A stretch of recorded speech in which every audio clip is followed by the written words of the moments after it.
西方想薅俄罗斯羊毛，普京大笔一挥，西方制裁变自残，这对中国有何警示作用呢？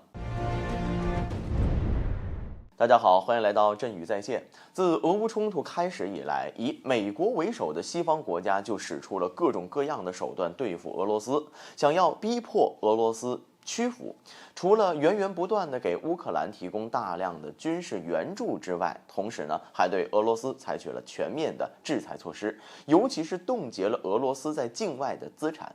据悉，截止目前，西方共计扣押了俄罗斯3000多亿美元的外汇资产。相信呢，明眼人都能够看得出来，西方的这种行为呢，显然就是在趁火打劫，薅俄罗斯羊毛。但是有意思的是呢，美西方本以为可以借此机会发一大笔横财，同时呢，削弱俄罗斯的综合实力。但是呢，他们的如意算盘打错了，因为普京大笔一挥，对着反制就随之而来了，直接让西方的制裁变成了自残。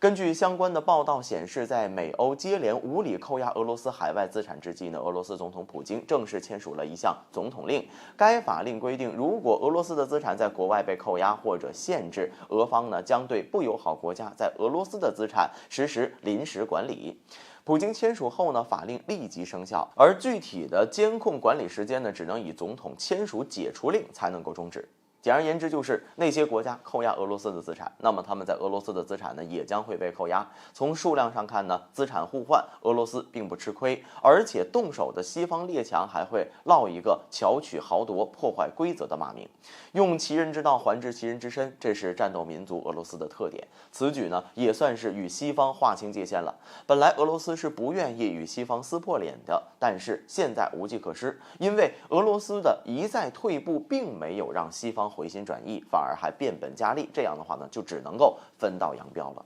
可以说，这样的法令签署展示了一个不可逆转的形势变化，那就是俄罗斯与美西方之间的关系在短期内很难有所改变，甚至呢还有可能会朝着深渊继续滑下去。但尽管如此，对于俄罗斯而言，这么做呢也是很有必要的，因为这不仅是防止其本国利益继续遭受侵犯的一种保护措施，同时呢也是对国际社会发出的强烈信号，表示俄罗斯不会容忍任何针对其利益的不公正行为。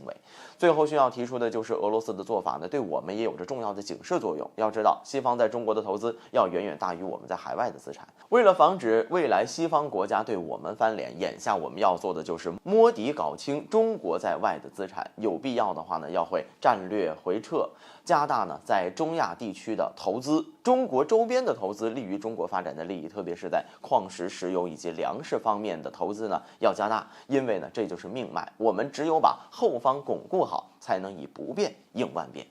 好了，本期节目就到这里，欢迎大家点赞分享精彩的评论。